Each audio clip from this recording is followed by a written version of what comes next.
I jumped on a little bit early just so that people can sign on and get started. So tonight's topic is life after death. Now, I only want to say one thing.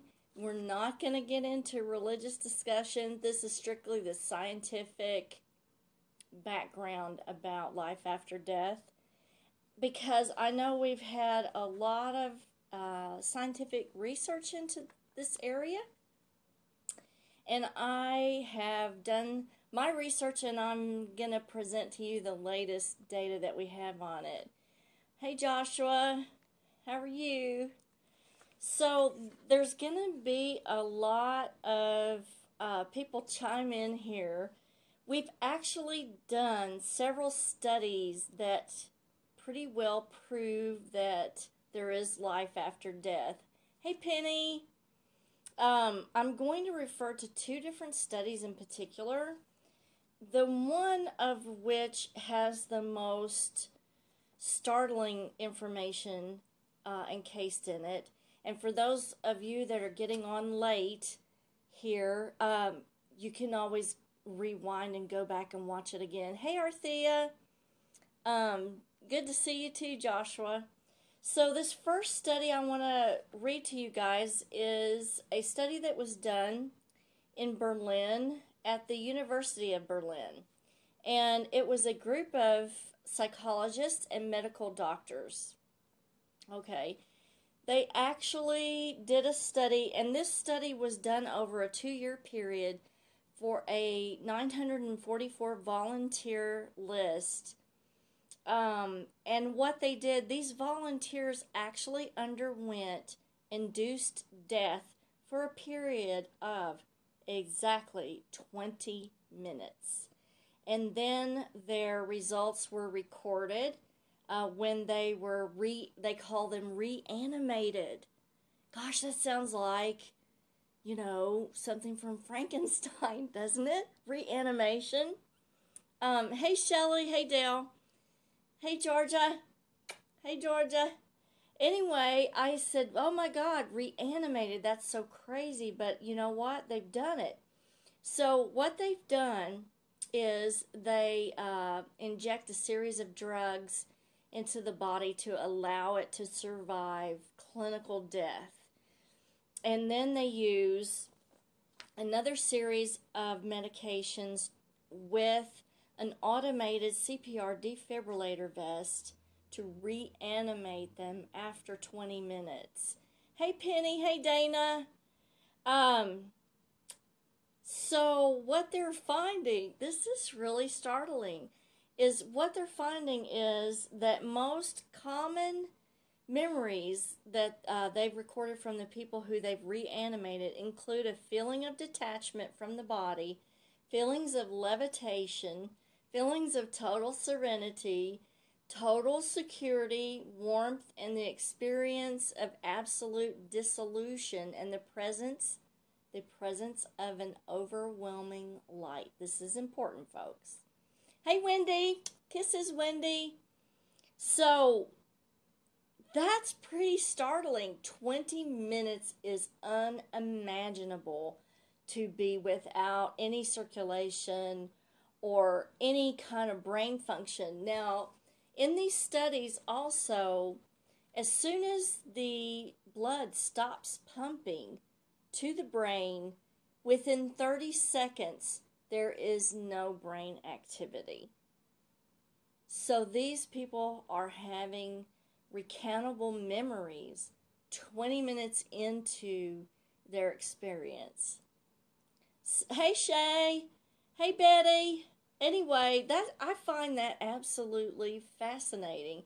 Now, one of the other impressive scientific studies that I did find was a study of more than 2,000 people from British boffins. They took groups from Austria, the U.S., and the United Kingdom. Actually, it was 2,060 patients. Over 40% of these, after they were clinically dead for 3 minutes, okay, 3 minutes 40% of those recall some form of awareness after being pronounced clinically dead. Okay, the same thing. They recall specific things in the room that they watched happen. They also recount a 57-year-old man who's the first confirmed out-of-body experience in a patient recall. The man was able to recall with eerie accuracy what was going on around him after he had died temporarily. The significance, since it has often been assumed that experiences in relation to death are likely hallucinations or illusions occurring either or before the heart stops or after the heart has been successfully restarted. But remember, once the blood has stopped pumping to the brain, it only takes 30 seconds for that brain to cease functioning. So for them to have these recounts and these memories past that point is not a hallucination. Hey Zoe, hey Corey. So yeah, this is extremely fascinating. Now, I want to get back to these people having the overwhelming account of light around them. And this is something that when I do a mediumship for people, we do go into this teaching a lot. Hey Corey, hey Zoe. So what I have always felt is that your spirit consists of light. And now I'm discovering that there are all these years that I have touted this, that your spirit is consistent of electromagnetic energy, heat, movement, and light. 2 lights, infrared and ultraviolet light. And now look, we have proof. It's in documentation now. I can't believe that what I always felt is true. So specifically, now we're finding that human DNA is guided by light, okay? Cells communicate by light. And there's something I'm just going to blow your mind with. And I'm going to shout out to Hibiscus Moon because gemstones, quartz crystal is so important with this. Hey Phyllis, hey Sheila, hey Beth. So, gosh, let me just start with light and human consciousness, okay?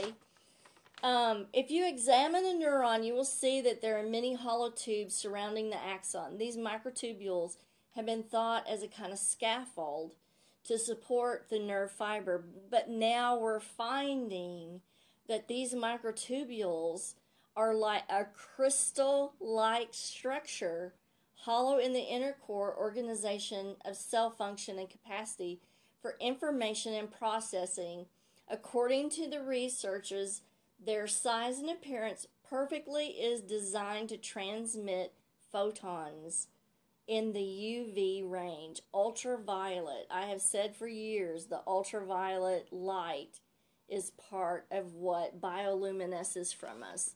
Hey Lana, hey Joshua, let's see, we got a comment. How about the living body experiencing a sort of astral projection, maybe a little off the beaten path? No, not really. I can remember trying to wake my partner up and hear him sleeping next to me. Let's see. I could remember having an experience at a hotel, remembered seeing the... Oh, yes, that's an OBE for sure. Now, OBEs don't usually go too far past the body, but an OBE, or out-of-body experience, is exactly what you're going to feel, I think, when death is imminent or when you separate from the body. It's that disassociative feeling. It's that far-away feeling.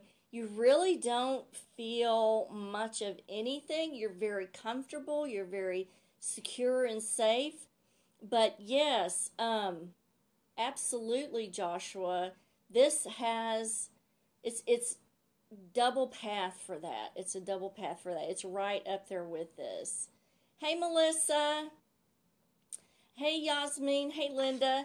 So, the ultraviolet, your body radiates ultraviolet and infrared light. Those are two things that are gone from the body once your body is deceased. Now let's go over the main constituents that leave the body upon death. So an electromagnetic field leaves the body upon death. You also have movement. There's no kinetic force behind a body that's no longer living. Okay. You have a thermic variant because the dead bodies are room temperature. They don't emanate any kind of temperature. Also, there is no bioluminescence. Now, it does take a while for the bioluminescence to leave the body. I don't know exactly how long, but the bioluminescence degrades. That's that ultraviolet radiation degrades and does leave.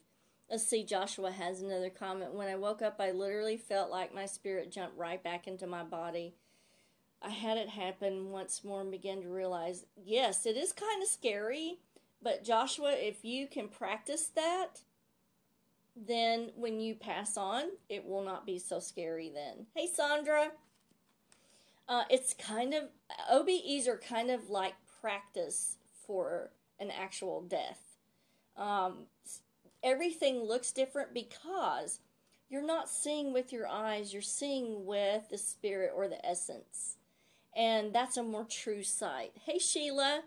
Let's see, Sheila has a comment. I think I had an OBE when I was a small child. I remember looking down on myself in a bay window. Yes, and it seemed like I was almost floating above myself.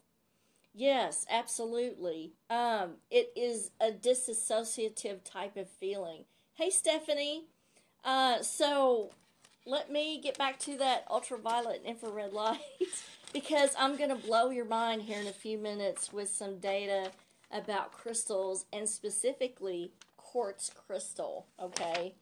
So a lot of this information has been, hey Judy, taken from Fritz Albert Popp.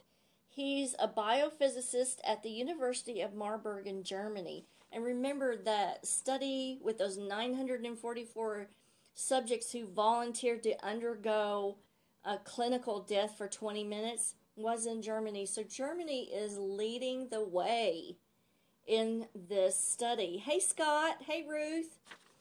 So it's just mind-blowing. The light in human consciousness and DNA. So what we are feeling like. Okay, hang on. I got another comment here. Georgia, is this in a newsletter or will it be? You know what? I will put in a newsletter for you, Georgia. I will. Because this is a lot of information and it's such good information. And I'll make references to all the articles that I've been looking at so that you can go back and look at the actual articles. Some of them are really technical, which, you know, being in the medical profession for 25 years, I kind of had to really strain to get into it. But some of you may enjoy actually looking at some of these articles. Hey, Ruth Marie. Yay! I'm glad you made it. Okay, so have you ever wondered why they put a blue and a red light over the casket at a funeral? Yeah. Nowadays, it's more of a pink torchlight, but what they're actually doing is putting that ultraviolet and infrared hue back into the skin so that the person actually looks more living. So when you're alive, your skin actually emanates or bioluminesces ultraviolet and infrared light. Now, these are not on the visible light spectrum. Let's see, Shay has a comment. If working in medicine doesn't convince you of some things, nothing ever will. Yes, that's true. But I've seen a lot of patients in my ICU days, 25 years in ICU nursing. You can actually tell when someone is close to passing because the light actually recedes from the skin and goes more central, and the skin will lose that glow or that eminence of light. So now here, I'm going to blow your mind here, okay? So this is a study that was done. I'm not sure exactly really where. Let's see if I can find it. It is, I will reference this article at the end of this. This specific article was, oh, here it is. Distant intercellular interactions in a system of two tissue cultures, psychoenergetic systems. Okay, so let's see, okay, gotcha. All right, so let's say we have a group of two cells. And I'm just going to read this to you because this just absolutely blew my mind when I read it. Two groups of cells were selected from the same cell culture. Okay, they were identical. They were selected from the same cell culture and separated. One of the samples was placed on either side of a window. Okay, the window was the only thing joining the two environmentally shielded rooms. The cell cultures were in quartz containers. One cell culture was used as the initiation sample and was subjected to a deadly mechanism such as a virus, germ, chemical, or radiation. The second cell culture was observed to ascertain any transmitted effects from the culture sample being killed, okay, by the agent. When the window was made of ordinary glass, the second sample remained alive and healthy. When the window was made of quartz, the second sample sickened and died with the same identical symptoms as the primary sample. Okay. These experiments were done in darkness and over 5,000 were reported. The onset of the induced complementary sickness and death in the second culture followed a reasonable time, say 2 to 4 hours, behind the sickness and death of the primary culture. The major transmission difference between the window glass and quartz is, hold on to your socks, the quartz transmits both ultraviolet and infrared light, while the glass is relatively opaque to ultraviolet and infrared. Both quartz and glass transmit visible normal light, thus the glass is a suppressor for this channel and the quartz is not. So what that means in a nutshell is that, hey Carolyn, hey John, hey Paige, what that means is that cells communicate via ultraviolet light and infrared light. These cells have communication back and forth with this type of light, and they mitigate the death cellular. So what they're finding is as the cell dies, it communicates its death to another cell via ultraviolet and infrared light, and that other cell copies the first cell and goes through that death process. I found that just absolutely mind-blowing. So, you guys shoot me some questions here, because I have all kinds of stuff here to share with you. I don't want to bore you with all this stuff, though, but there's more with the light than you have any idea. So going back to the life after death, okay, here's Joshua. Let's see. I've heard of people being in a room immediately after death and seeing spirits, angels. Often heard the feeling in the room depending on if the soul was either going to heaven or hell. Fluctuated temperature-wise. Yes, I'll tell you what I experienced in my nursing career is I could tell which patients were going to experience death within a 48-hour period, because as a medium I could see the family standing in the corner. Now, here's where we get into another discussion on life after death.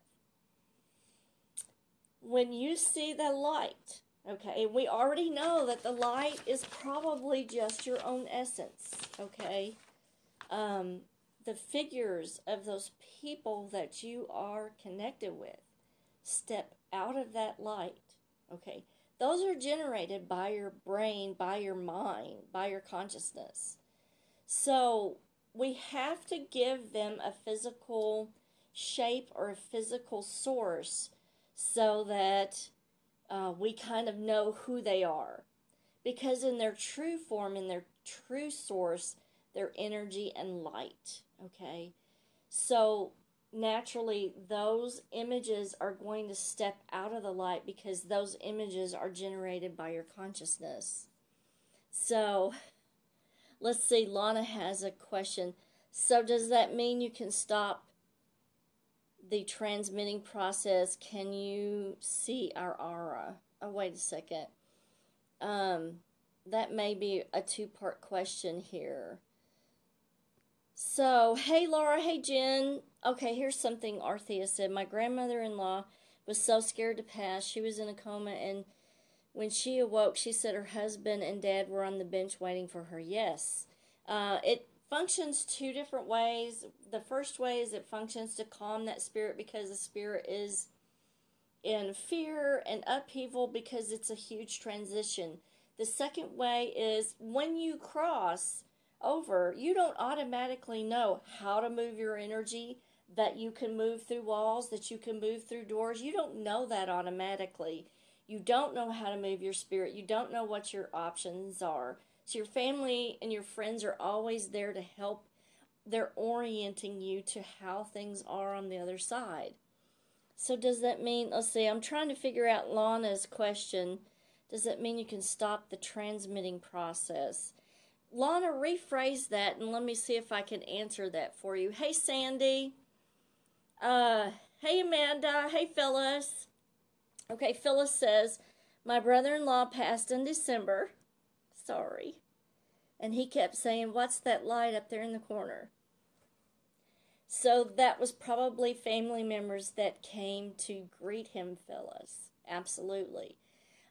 People don't usually experience their own light or their own essence until they're completely out of the body. And that's kind of what these studies are saying. Phyllis, let's see, I asked him if it was beautiful and he said, oh yes. Yeah, I think you on the inside as a light, you've got to be beautiful. Hey, Keita, does this differ if someone commits suicide? No, it doesn't. It sure doesn't. Now, some suicides don't choose to connect with family members, and that can create a problem, but most suicides are so desperate that they do connect with the family and friends that are there. Hey, Carolyn. Okay, Carolyn has a comment. That's so true. My sister-in-law who just passed was reaching up and seeing people. Absolutely. I felt like it was angels.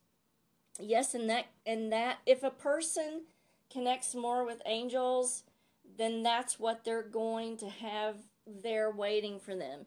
She passed shortly after, not really question this observation. Yes, it's been documented for I can't tell you how long, of people interacting with their loved ones and friends who've already passed on. Okay, Sandy, let's see. My dad passed away last Sunday. I'm so sorry. And 2 days before he passed, he kept saying, oh, that's sweet. Be quiet. Be quiet. Your mom is talking to me. Do you think she came get him? Absolutely. Because I did read a bunch of accounts of people seeing things, particularly loved ones. And there was some documentation, Sandy, that said that in-between state, they did have difficulty making out what the other side was trying to say.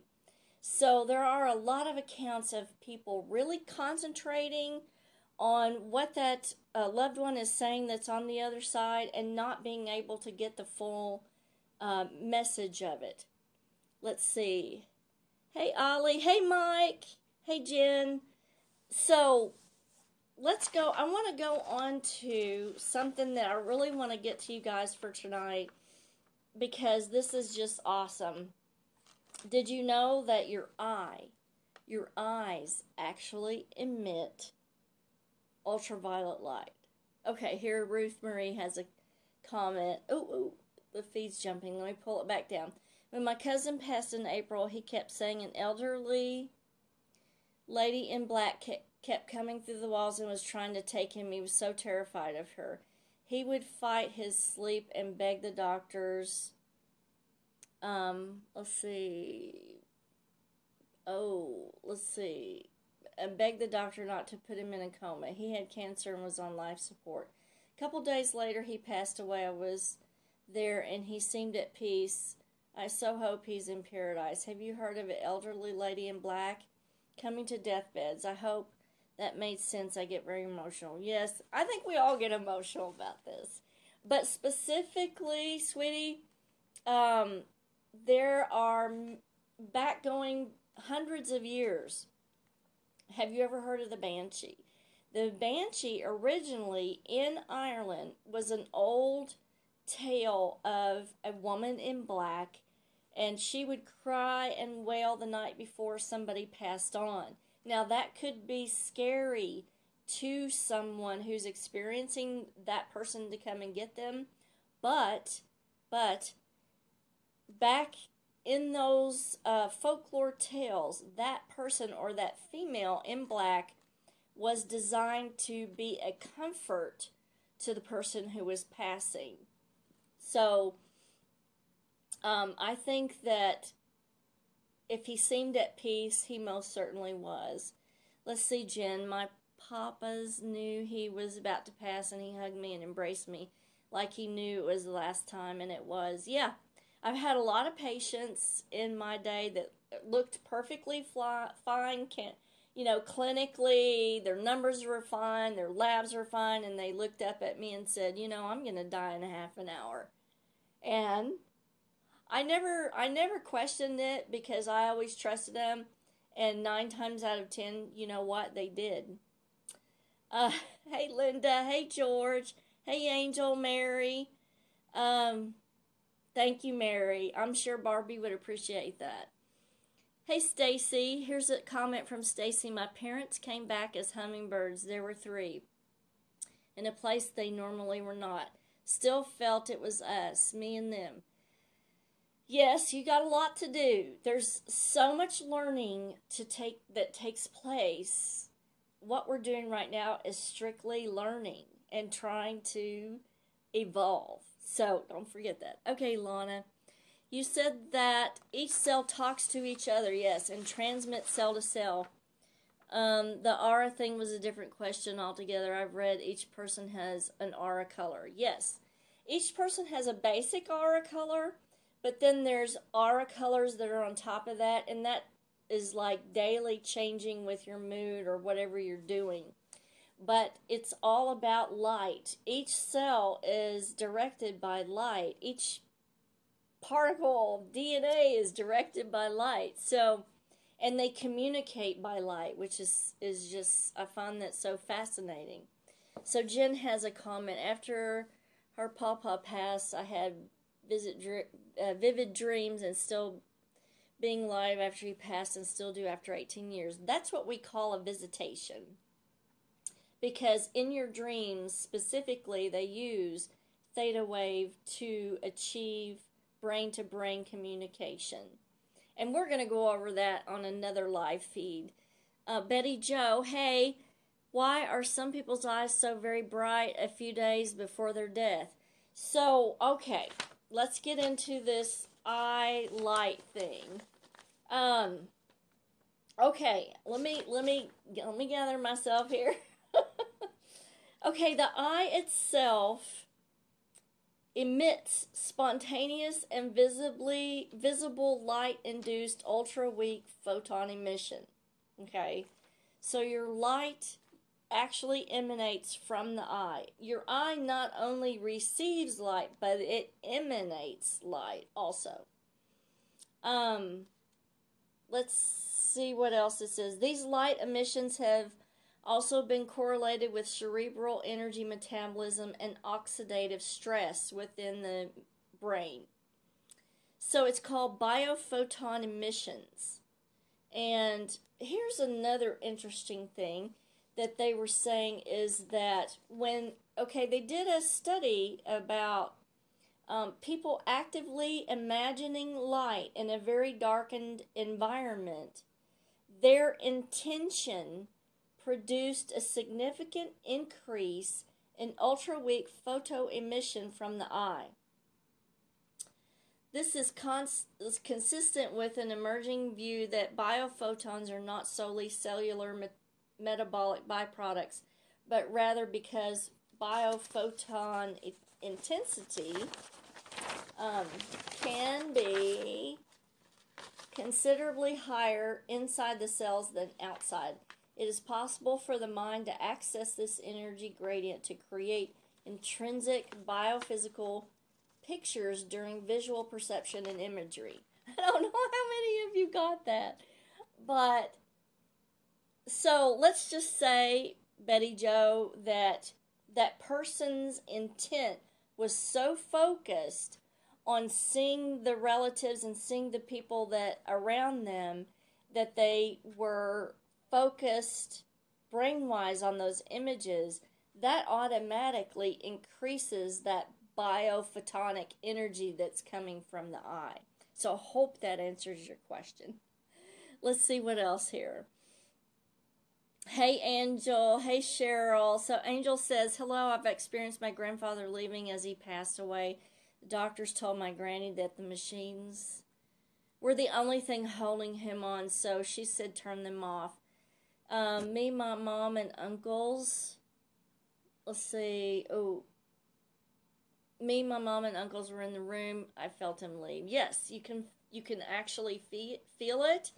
And some people with psychic senses can actually see it. Now, the way that I see the spirit leaving is either here, here, here, or here. And it's mainly in this region right here that I can actually see that spirit leave. And it just looks like a wisp of smoke. Okay, Debbie, let me see what your question is.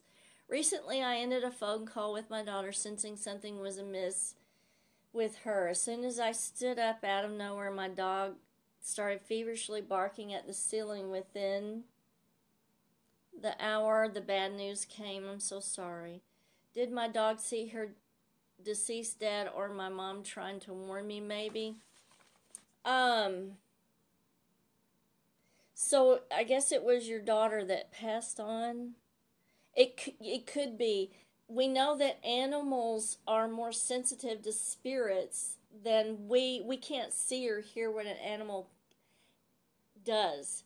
So someone was there trying to either convey what had happened or to comfort you. So, let's say, did my dog see or hear deceased dad or my mom trying to warn me, maybe? Do you think it might have been your daughter? Because a lot of spirits will dislocate from the body right before they pass, and they can actually project themselves in an OBE, out-of-body experience, to that location to try to communicate with their loved ones or their family what's going on or what's happening. So it might have been somebody from the family or maybe even her trying to communicate to you what had happened. Hey Tiffany, hey Anna, hey Kitty, hey Joanne, Stacy. Wow, never happened with a person, but my cat knocked me down. I'm so sorry for your losses, but what an incredible experience. I'm grateful. Let's see. Oh, yeah, absolutely, Stacy. So, hey, Debbie, I'm going to start to wrap it up because, yes, I have cold packs on the phone, but I can start. Yeah, it's getting too hot. And dinner is calling. But I promise you we'll do this in a 2-part series because this is a lot of information. But just remember, okay, before I go, you are a creature of light. Kisses from Kentucky. Bye, you guys.